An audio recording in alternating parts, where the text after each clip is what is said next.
Dr. Deb Burgard, a renowned eating disorder therapist and pioneer in the health at every size HIES movement, co-created a brilliant animated video called The Danger of Poodle Science to explain body diversity and perils of assessing health and wellness based on assumption about size.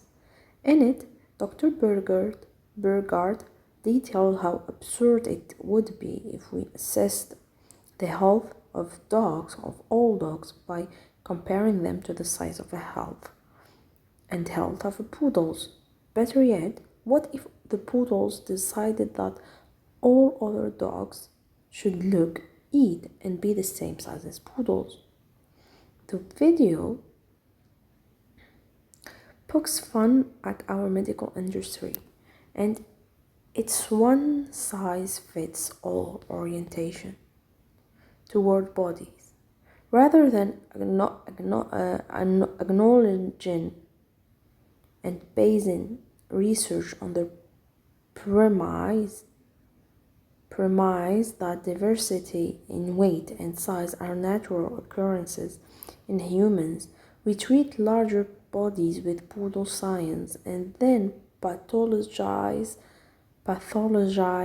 those bodies by using the rhetoric of health. I just want this complete stranger, those lives I know nothing about and who I have made no effort to get to know beyond this Twitter thread, to be healthy. This is called health trolling or concern trolling, and it is just another sinister body shame tactic, given that we can make no accurate assessment of any individual's health based simply on their weight or photo on social media. It is evident that such behavior is not really about the person's health, but more likely about the ways in which we expect other bodies to conform to our standards and beliefs about what a body should or should not look like. Equally damaging is our insistence that all bodies should be healthy. Health is not a state we owe the world. We are not less valuable, worthy, or lovable because we are not healthy. Lastly, there is no standard of health that is achievable for all bodies. Our belief that there should be anchors the systemic oppression of ableism and reinforce the notion that people with illnesses and disabilities have defective bodies rather than different bodies. Each of us will have varying degrees of health and wellness throughout our lives, and our arbitrary demands and expectations it relates it relates to the health and size of people's bodies fuel inequality and injustice. Quite simply, everyone is not a poodle, and that is okay. Boy, would the world be boring, yuppie place if we all were. Bodies are diverse, not only in size but in race and ethnicity, sexual orientation, gender, physical ability, and mental health. The example of poodle science speaks to a larger issue, one in which our societies have defined what is considered a normal body and have assigned greater value, resources, and opportunities to the bodies most closely aligned with those ideas of normal. When we propose that all bodies are the same, we also propose that there is a standard of measure sameness against. I call this standard the default body. Aspects of the default body change across cultures and geography, but it shapes our ideas of normalcy and impact our social value. We will explore later how our notion of default bodies develop over time. But for now, just know that our propensity to shrink human diversity into sameness create exhausting barriers for the bodies that we do not fit our default models. We must move from occasionally celebrating difference as long as it doesn't fall too far outside the boundaries of our ideas of normal to developing a difference celebrating culture. Inequality and injustice rest firmly on our unwillingness to excel the vast magnificence of a human body. Radical reflection. Celebrating difference is nice but not transformative. It is constrained, constrained by the boundaries of our imagination. We must strive to create a difference celebrating culture where we see diversity and as an intrinsic part of our everyday lives. In apologetical inquiry 6, in what ways have you tried to make other people the same as you? What part of their identity did you erase by doing this? Peace with your body. Lastly, you must make peace with your body. I have been talking about kumbaya and collective in the first two pieces, but this one is all on you. Love your body is the body it is. Your belief that your body should be some other body other than the body it is likely a reflection of your struggle with the first two pieces. As I said at the beginning of the book, you did not come to the planet hating your body. What if you accepted the fact that much of how you view your body and your judgments of it are learned things, messages you have deeply internalized that have created an adversarial relationship. Hating your body is like finding the person you despise and then choosing to spend the rest of your life with them, while loathing every moment of the relationship, of the partnership.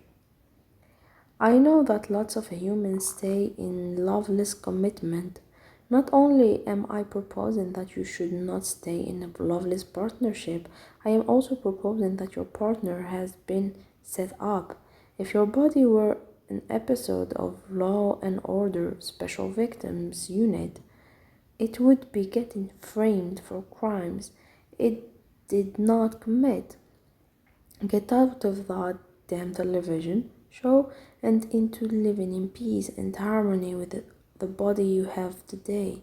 Your body need not to be a prison sentence, and if you are living in it as such, I'm glad you picked up this book.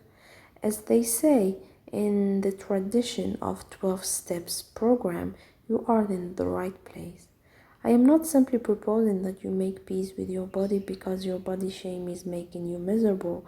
I'm proposing you do it because it's making us miserable too. Your children are sad that you have no photos with you. They have no photos with you. Your teenager is wondering if they too will be obligated to hate their bodies because they see you hating yours. The bodies you share space with are afraid you are judging them with the same venom they have watched you use to judge yourself. Remember that body shame is as contagious as a radical self-love. Making peace with your body is your mighty act of revolution. It is your contribution to a changed planet where we might all live unapologetically in the bodies we have. An apologetic inquiry. Who in your life is most affected by your body shame? How is it impacting them?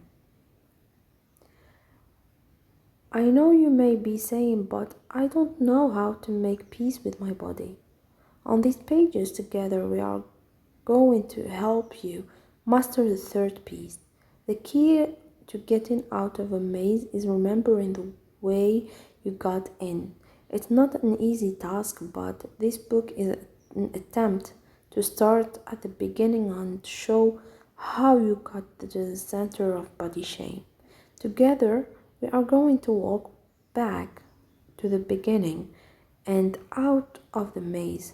Radical self love is both the light that will guide us and the gift on the other side.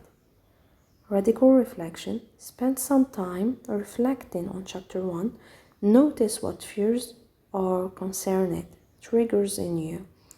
Notice where there is excitement or joy, sharing both with a friend. Chapter 2. Shame, guilt, and apology, then and now. When did we learn to hate them? Kaisha Bolt Sports was the consistent sorrow offering on Kaisha's belief bus ride to Woolsler Elementary School. The teasing was brutal and regular, but in some ways the daily routine made it easier to adapt to. Kaisha's mama had a punishment for some ways. Mama had a penchant for gorgeous, labyrinthine, braided hairstyle.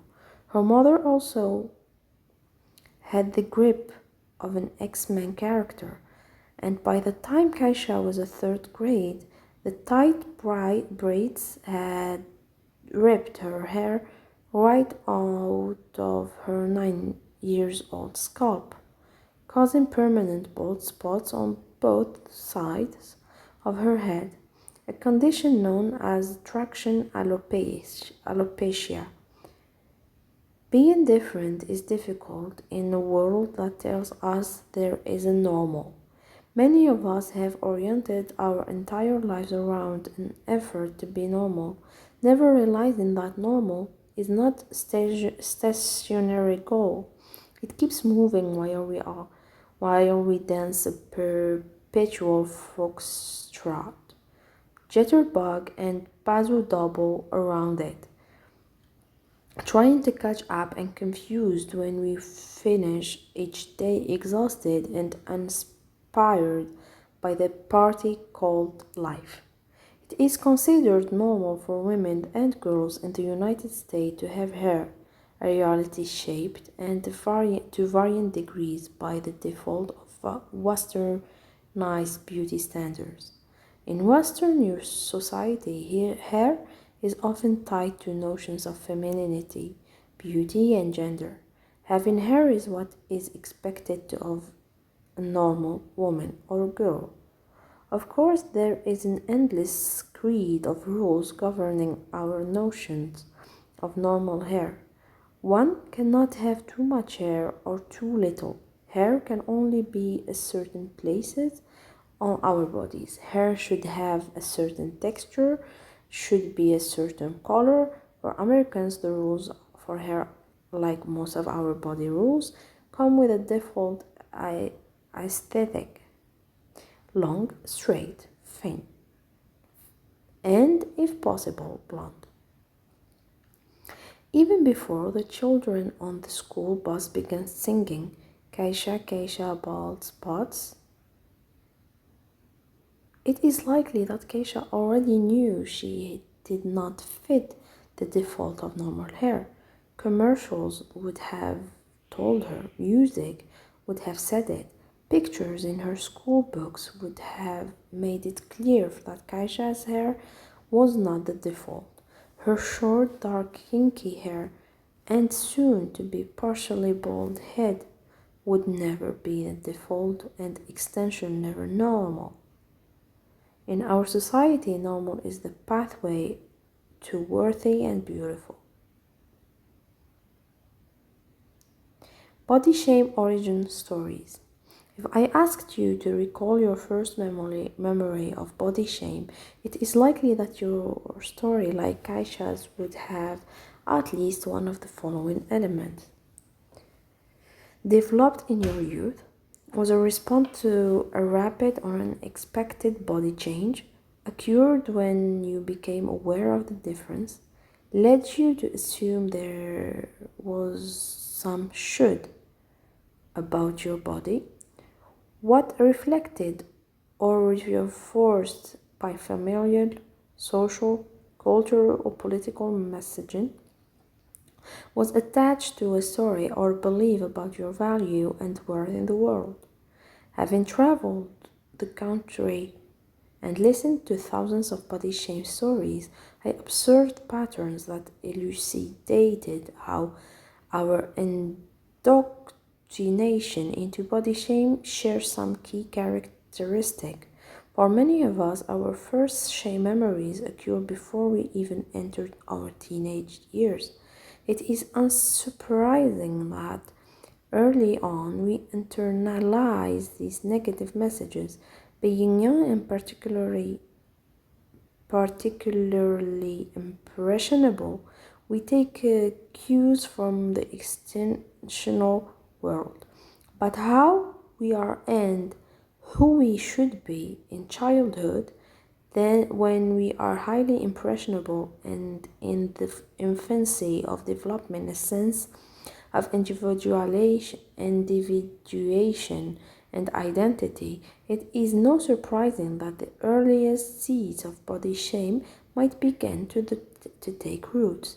A Yahoo Health survey of 1993 teen and adult respondents found that an average age of body shame consciousness was between 13 and 14. Additionally, it found that respondents were experiencing body shame at increasingly younger ages, some beginning at 9 and 10. In the workshop of radical self-love offered by the body is not an apology. Participants are asked to share their earliest memories of body shame. Where are some response? I was around 7 years old and the little boy in school named James called me fat. I think that was when I started dieting. Catherine. At about age 7, the oldest brother of a friend told me girls couldn't go topless because it was dirty. Emma. I was 4 years old. My first day at daycare, a little boy told me I was looking like a bulldog. Amy. For Amy, Kathleen, Emma, and Keisha, those early messages stuck with them and shaped their sense of worth and value. The messages altered how they felt about their bodies. Girls are by no means the only ones receiving these determinational messages. Boys, trans children, and gender non-conforming children receive similar shaming messages in their early years. I was 12 years old when my basketball teammate and I were changing in the locker room. One of the kids called me chicken chest because I was so skinny. My team made clacking noises at me for the rest of the season. David. From the age of 6, I knew I felt like a boy. I hated the dresses and dolls my mother forced on me. Whenever I complained, she would tell me as long as she brought the clothes, I would wear what she told me to. I learned quickly that who I was not okay. Alex.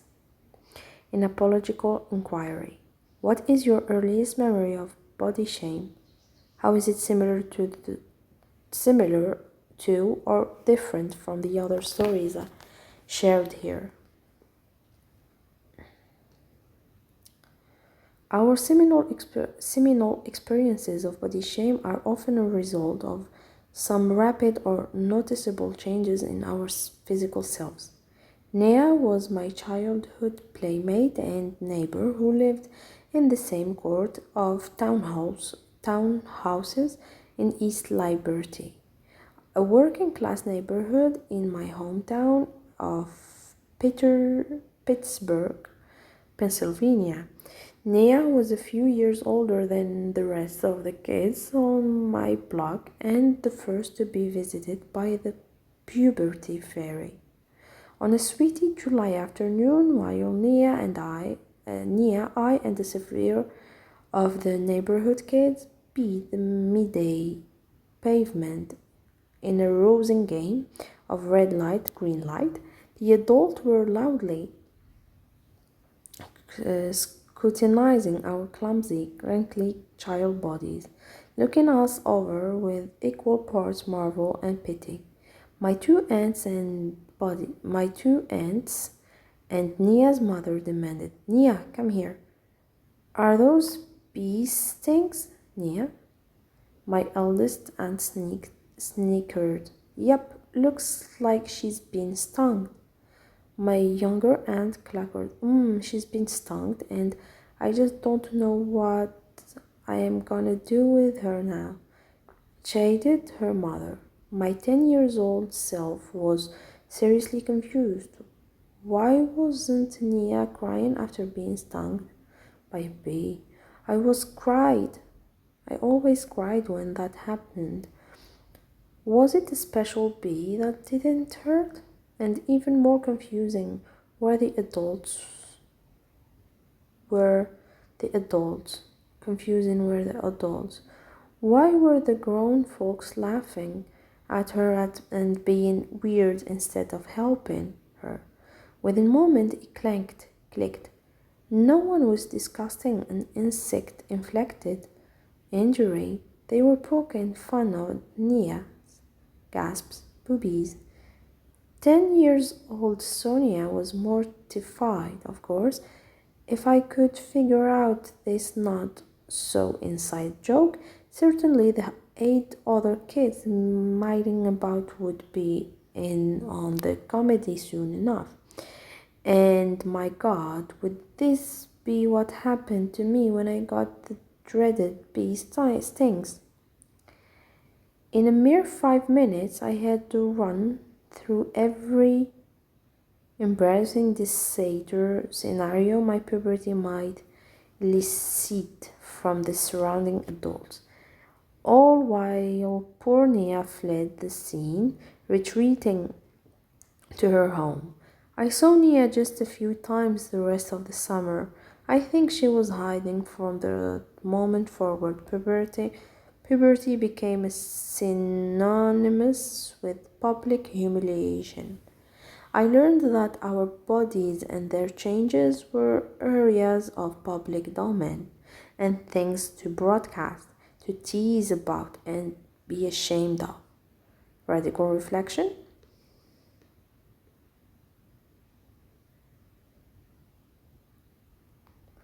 Children's bodies are not public property. Teaching children bodily autonomy, privacy, and consent are the cornerstone of raising radical self-love humans. Can you recall the messages you received about your own rapidly changing body during puberty? For all its everydayness, puberty is hard when you are a kid. Even for those of us with experiences the world might call normal, to understand the scope and range of body shame. We must consider that navigating the already treacherous terrain of rapid body change might be like for bodies that do not fit the definition of normal. What of the child whose gender identity does not match the change their body is expecting during puberty? What of the child navigating puberty in a fat body, or a body with chronic illnesses, or experiences of body shame, or layered upon and impacted by the intersection of our identities. The less normal our identity, the more fraught the waters of body shame.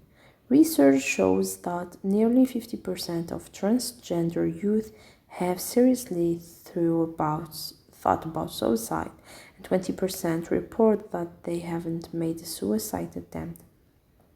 They have made a suicide attempt. How we are treated during puberty can be not only life altering but life threatening for some young people. As we consider our own body shame origin story, we have a potent access to a deeper empathy for all bodies. Body shame is often a result of our burgeoning consciousness about our own differences. We should do have a long-standing battle with our differences. Our first encounter with noticing our differences might have been when Billy in second grade pointed out that we had the biggest schnozzle nose in the class. Maybe that consciousness came into focus with the awareness of our racial and or sexual identities. Humans struggle with that second piece, part of our evolutionary success can be attributed to our skill as quickly assassinating danger. Nope, that is not a person, that is a boa constrictor. Quick. In an evolutionary sense, human ability to discern difference assured that we stayed near the top of the food chain, where noticing difference was historically necessary. Modern humans have continued to use difference to sort ourselves conflicting difference with danger. Our rapid assessment of difference can be understood through the psychosocial dynamic called in-group, out-group bias. In 1982, researchers Henry Tajfel divided people into two random groups. He found that people began to favor their random group over people in the other random group, emphasize on random, and times even rationalizing reasons for the other group's immortality or poor character to justify disliking them. Our ancient ancestors battled to resource food, even mates ensured that humans needed to find ways to identify who was part of their tribe and who was not.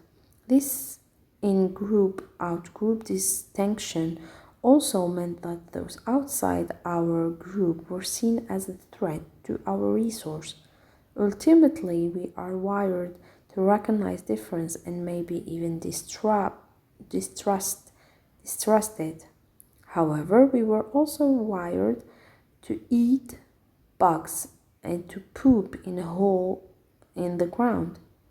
The point being, we are capable of change.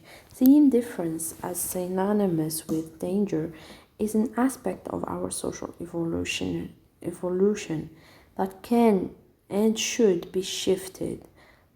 But we must grapple with difference. Our attempts to mute it reinforce the idea that differences is inherently bad. In Apologetic Inquiry 9, when was the first time you noticed that you or someone else was different? What did you make the difference mean about you? What did you make it mean about them?